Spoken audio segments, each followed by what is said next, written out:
Gold trusted gold buyers మీరు తాకట్టు పెట్టిన బంగారాన్ని విడిపించి ఈ రోజు ఉన్న మార్కెట్ ధరకు కొనబడును. పశ్చిమ గోదావరి జిల్లా నరసాపురం సెంట్రల్ బ్యాంక్లో భారీ కుంభకోణం వెలుగు చూసింది. చనిపోయిన వ్యక్తి పేరిట 4 కోట్ల రుణం కొట్టేశారు కేటుగాళ్లు.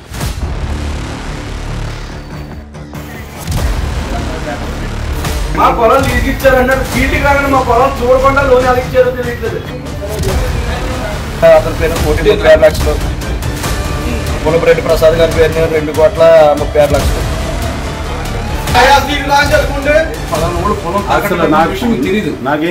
2020 సంవత్సరంలో వడ్డీ కాసులు అనే వ్యక్తి చనిపోయాడు. అయితే 2024 సంవత్సరంలో వడ్డీ కాసులు అనే వ్యక్తి పేరిట వేముల దీవిలో ఉన్న 19 ఎకరాల రొయ్యల చెరువు పైన 4 కోట్ల రూపాయల రుణాన్ని తీసుకున్నారు కోనపరెడ్డి ప్రసాద్, చంద్రశేఖర్ అనే వ్యక్తులు. అయితే ఇప్పుడు ఈ వడ్డీ కాసులు అనే వ్యక్తికి సంబంధించినటువంటి వారసులు అదే చెరువు పైన రుణం తీసుకునేందుకు ఆ సెంట్రల్ బ్యాంక్ మేనేజర్ ప్రకాశం దగ్గరని అప్రోచ్ అయ్యారు. అయితే అప్పటికే దీనిపైన రుణం ఉన్న విషయం వెలుగు చూసింది. దీంతో బ్యాంకు మేనేజర్ని నిలదీసినప్పటికీ తీవ్ర ఉద్రిక్త వాతావరణం అయితే బ్యాంకు వద్ద నెలకొందని చెప్పొచ్చు. మా పొలం లీజిచ్చారు అన్నాడు. ఫీల్డ్ కాగానే మా పొలం చూడకుండా లోన్ ఎలా ఇచ్చారో తెలియట్లేదు. ఈయన తీసుకున్నాడు, మరి ఏమనుకోవాలి? మీరంతా తీసుకున్నారో చెప్పండి. దీంట్లో మాధవనాథన్ అరేంజ్ చేసాడండి అన్ని కూడా. నాకేం తెలుసు సార్, నేను కొట్రాల సెక్యూరిటీ ఇచ్చాను, కావాల్సిన బట్టికి ఎంత కావాలన్నా అంత ఇచ్చాను. బ్యాంక్ రూల్ ప్రకారంగా ఇంజనీరింగ్ ప్లాన్లు మొత్తం అన్ని మేము చేసాం. మనం గతంలో కూడా చూసాం, బ్యాంకుల్లో కూడా ఇలా నకిలీ ఫేక్ డాక్యుమెంట్స్ సృష్టించి వేల కోట్ల రూపాయలు కాజేస్తున్నటువంటి వైనం. అందులో ఇప్పుడు ఈ సెంట్రల్ బ్యాంక్ ఏదైతే ఉందో పశ్చిమ గోదావరి జిల్లా నరసాపురంలో, సో మరొకసారి అలాంటి కోణమే వెలుగు చూసిందని చెప్పొచ్చు.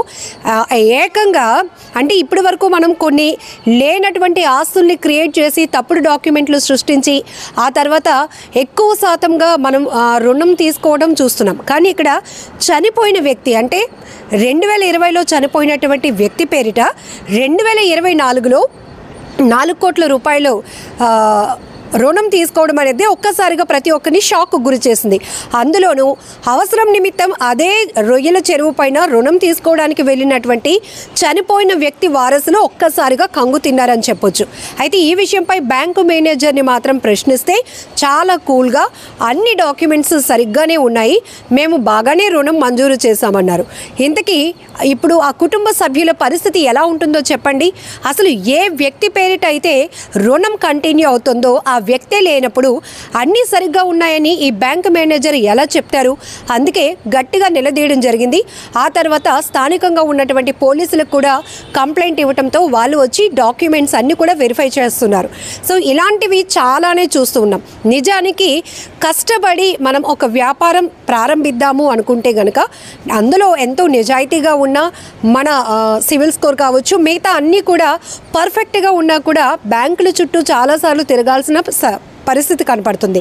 కానీ ఇక్కడ ఇంత ఫేక్గా అవినీతిగా కొన్ని బ్యాంకుల్లో ఉన్నటువంటి ఉద్యోగులు తెగబడుతూ ఉండటం, మరికొంతమంది దాన్ని ఆసరాగా చేసుకొని ఇందులో పర్సంటేజ్లకి కక్కుర్తిపడి ఇలా ప్రజలకు ఉపయోగపడాల్సినటువంటి ధనాన్ని నిరుపయోగంగా పక్కదారి పట్టించే వ్యవహారం ఇప్పుడు తీవ్ర దుమారం రేపుతోంది.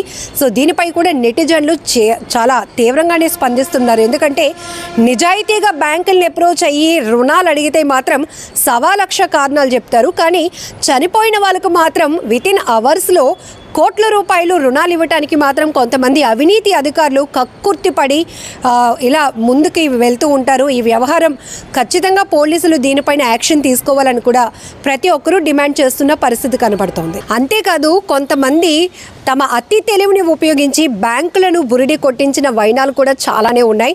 సో తప్పుడుగా అంటే ఫేక్ డాక్యుమెంట్లు సృష్టించి రుణాలు కొట్టేసిన వాళ్ళు కొంతమంది అయితే కొన్ని చోట్ల ఫేక్ మ్యారేజ్లు చేసుకొని కూడా మేమిద్దరం భార్యాభర్తలం అని చూపిస్తూ రుణాలు కాజేస్తున్న పరిస్థితుల్లో ఉన్నాయి. అప్పులు తీసుకుంటున్నటువంటి వైనాలు కూడా గతంలో అనేకమైనటువంటి సందర్భాలు చోటు చేసుకున్నాయి. సో ఇప్పుడు ఏకంగా బ్రతికున్న వ్యక్తి కాదు కదా, చనిపోయినటువంటి వ్యక్తి, అది కూడా 4 ఏళ్ల క్రితం అంటే 2024లో వీళ్ళు రుణం తీసుకున్నప్పటికీ అప్పటికే ఆ వడ్డీ కాసులు అనే వ్యక్తి చనిపోయి 4 ఏళ్ళు అవుతోంది. సో ఇక్కడ మరి వీళ్ళ తెలివి అనుకోవాలా లేకపోతే కొంతమంది అధికారుల కాసుల కక్కుర్తితనం అనుకోవాలా? సో ఇలా ఎంతో ఈజీగా సో లేనటువంటి వాస్తవాలను లేనటువంటి సిచ్యువేషన్స్ని వాస్తవాలుగా క్రియేట్ చేసి మరి ఇలా రుణాలు కాజేస్తున్నారు. ఇందులో ఇప్పుడు ప్రతి ఒక్కరు నెటిజన్లు కూడా కామెంట్ చేసింది, ఫస్ట్ బ్యాంక్ మేనేజర్ని అదుపులోనికి తీసుకోండి పోలీసులు అంటూ. ఎందుకంటే మనం ఒక బ్యాంక్కి ఏదైనా సందర్భంలో లేకపోతే అత్యవసరంగా రుణాల కోసం లోన్స్ కోసం అప్రోచ్ అయినప్పుడు ఎంతో చులకనగా చూసే సందర్భాలు కూడా కొంతమందికి ఒక ఓన్ ఎక్స్పీరియన్స్ ఉంటుంది. సో అన్నీ ఉన్నా కూడా ఇంకా ఆ డాక్యుమెంట్ కావాలి ఈ డాక్యుమెంట్ కావాలని 10 రకాలుగా తిప్పించే వాళ్ళు ఉంటారు. కానీ ఇక్కడ ఈ సెంట్రల్ బ్యాంక్ ఏదైతే ఉందో నరసాపురంలో ఇలాంటి బ్యాంక్ మేనేజర్లు మాత్రం సో ఒక రైట్ వే కాకుండా రాంగ్ రూట్లో కూడా మీకు మేము రుణాలు ఇవ్వగలము అని చెప్పడానికి ఇదొక బెస్ట్ ఎగ్జాంపుల్ అని కూడా చెప్పొచ్చు. ఏదేమైనా ఇలాంటి మోసాలకు తెరదించాలి అంటే ఖచ్చితంగా ఇలాంటి నకిలీగాలపై సివియర్ యాక్షన్ తీసుకోవాల్సిన అవసరం కూడా ఉంది. సో ఈ బ్యాంక్ మేనేజరే కాదు, అక్కడ రొయ్యల చెరువుకు సంబంధించి ఎవరైతే అధికారులు కూడా అక్కడ మానిటరింగ్ చేయాల్సినటువంటి సిస్టమ్ ఉంటుంది. సో ఇది ఎంత వాల్యూ, దీనిపైన ఈ పర్సన్ ఎవరైతే లోన్కి అప్రోచ్ అవుతున్నారో ఆ పర్సన్ అసలు ఏంటి ఉన్నారా లేకపోతే ఆయన ఫైనాన్షియల్ సిచ్యువేషన్ ఏంటి, ఇవన్నీ కూడా వాళ్ళు డాక్యుమెంట్ వెరిఫికేషన్ చేయాల్సి ఉంటుంది. సో ఇక్కడ బ్యాంక్ మేనేజర్తో పాటు ఇలా ఈ అవినీతి అధికారులు ఎవరైతే ఉన్నారో వాళ్ళందరిపైన కూడా ఖచ్చితంగా పోలీసులు ఫోకస్ పెట్టాలి, వాళ్ళపైన తగిన చర్యలు తీసుకోవాలనే డిమాండ్ కూడా పెద్ద ఎత్తున వ్యక్తమవుతోంది. ఈయన చెప్పిన కొప్పునీడు మాధవ్ అన్న వ్యక్తికి బ్యాంక్కి ఏమైనా సంబంధం ఉందా సార్? ఆయన ఎగ్జిస్టింగ్ కస్టమర్ అండి, మా బ్యాంక్ కస్టమర్ ఆయన అంతే, అంత మించి వేరే సంబంధం లేదు. కస్టమర్ చెప్తే ఇచ్చేస్తారు సార్ లోన్? కస్టమర్ చెప్తే ఆయన తీసుకొచ్చారు సార్ కస్టమర్. సో మేము ఆయన వెరిఫై చేసుకున్నాము, ఆయన ప్రాపర్టీ చూసుకున్నాము, ఆయన లోన్ ఇచ్చాము, అంతే సెక్యూరిటీ తీసుకున్నాము. సార్ ఓకే, ఇప్పుడు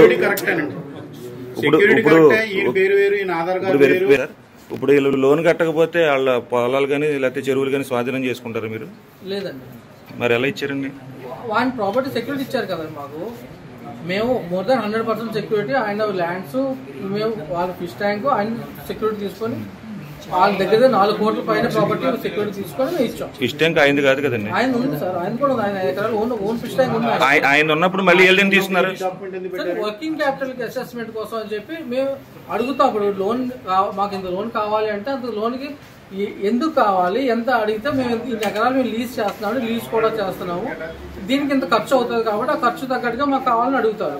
సార్ 50,000 చెక్ హాండర్ చేయడానికి కూడా మీరు పార్టీకి కస్టమర్కి ఫోన్ చేసి అడుగుతారు కదా, మరి వాళ్ళ సైట్ గురించి వాళ్ళకి ఫోన్ చేసి అడగలేదండి?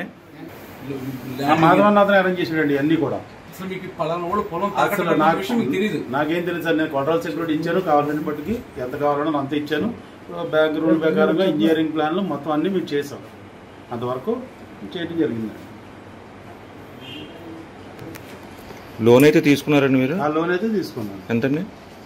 2,30,00,000 చిల్లర, అంటే రఫ్గా నేను చెప్పలేను, 2,30,00,000 చిల్లర. ఇప్పించిందంతా ఇప్పించిన వ్యక్తి పేరు?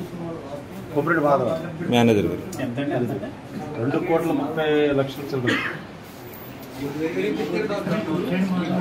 ఆ డాక్యుమెంట్స్ కానీ అవి కానీ మీకేం తెలియదు? నాకేం తెలియదు. మీరు ఆయన అప్రోచ్ అయ్యారు లోన్ కోసం? లేదండి, లోన్ కోసం ఆయన మాధవ్ అన్న ఆయన మీరు అప్రోచ్ అయితే ఆయన ఈ బ్యాంక్ తీసుకొచ్చారు. ఇవాళ మా భూములని ఈ సెంట్రల్ బ్యాంక్ లో అటాచ్ చేసి మా భూములపై లోన్ ఇచ్చినట్టు ఇవాళ రావడం జరిగింది. మేము ఈరోజు లోన్కి వేరే బ్యాంకులో ఐడిఎఫ్సి అని బ్యాంకులో లోన్ పెట్టుకోవడానికి మాకు డబ్బులు అవసరం వచ్చి లోన్ పెట్టుకుందామని మా భూములపై వెళితే ఈరోజు మా భూములన్నీ లోన్ ఆల్రెడీ తీసుకున్నట్టు లోన్ ఉంది మీకు అని చెప్పుకుంటే మేము అవాక్ అయ్యాము అక్కడ బ్యాంకులో.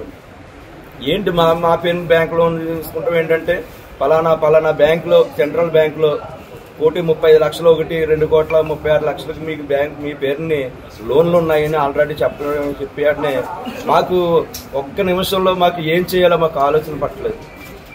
వెంటనే సెంట్రల్ బ్యాంక్ మేనేజర్ గారి దగ్గరికి వచ్చి సంప్రదిస్తే మమ్మల్ని ఎవరిని సంప్రదించకుండా ఎవరో పేరుని మా నాన్నగారి పేరు 2020లో మా నాన్నగారు చనిపోతే 2024లో ఈ ఫేక్ డాక్యుమెంట్స్ అన్ని సృష్టించి ఒక విఆర్ఓ గారు ఫీల్డ్ అసిస్టెంట్ వీళ్ళందరూ సర్టిఫికేట్లు సృష్టించి వాళ్ళ 2,36,00,000 మా అమ్మగారి పేరు మా నాన్నగారి పేరును లోన్ చేయడం జరిగింది. వాళ్ళ మనం బతుకున్న వ్యక్తి 5 ఎకరాల పొలం పట్టుకెళ్ళి ఒక 5 లక్షల లోన్ కావాలంటే నీ సివిల్ బాగోలేదు, నీకు ఐటీఆర్ లేదు, లేదా నీ పొలం ఎక్కడ, నీ ఆస్తి ఎక్కడ, నువ్వేం చేస్తావు, ఇవన్నీ 1,00,000 ప్రశ్నలు వేసి వాళ్ళ ఒక 5 లక్షలు 10 లక్షలు లోన్ ఇవ్వటానికి అనేక ఇబ్బందులు పెడుతున్నారు బ్యాంక్ వాళ్ళు. ఈ సెంట్రల్ బ్యాంక్ అనేది కేంద్ర బ్యాంకు. ఒక మేనేజర్ ఒక ప్రాబ్లంతో మేనేజర్ ఫ్రాడ్తో ఇవాళ ఇంత దుష్కరం చేశారు. అదే విధంగా ఇటువంటి అనేక సర్టిఫికేట్లు సృష్టించి అనేక రకాలుగా ఇంకా ఎన్నో అతను ఈ బ్యాంకులో అనేక కోట్లాది రూపాయల లోన్లు జరిగాయని మేము ఇక్కడికి వస్తే కనబడుతుంది. అందుచేత మా ఇటువంటి జరిగినటువంటి వాళ్ళని పోలీసు వారి డిపార్ట్మెంట్ వారు ఇక్కడే ఉన్నారు, వాళ్ళపై చర్యలు తీసుకుని మా భూముల్ని వెంటనే విడిపించాలని, మాకున్నటువంటి ఇవన్నీ రద్దు చేసి మాకు న్యాయం చేయాలని మీ మీడియా పూర్వకంగా మేము మిమ్మల్ని కోరుకుంటున్నాం. నిజంగా ప్రస్తుతం ఉన్నటువంటి సమాజం దేనికి ప్రయారిటీ ఇస్తుంది? ఆర్థిక సంబంధాల చుట్టూ మాత్రమే తిరుగుతుంది. మళ్ళీ ఎన్నికలంగానే చాలా విరక్తి కలుగుతుంది. మంచి అనిపిస్తుంది కదా, లేడీస్ కూడా ఛాలెంజింగ్ జాబ్స్ చేసినప్పుడు చాలా బాగుంటది. ట్రాఫిక్ అసిస్టెంట్స్ గా నియమించిన ట్రాన్స్జెండర్స్ అందరితో సాల్యూట్ చేయించుకుంటున్నారు. ఫుడ్ డెలివరీ ఇవ్వటానికి వెళ్ళినటువంటి డెలివరీ బాయ్ అనిల్ పై కళ్ళ ముందు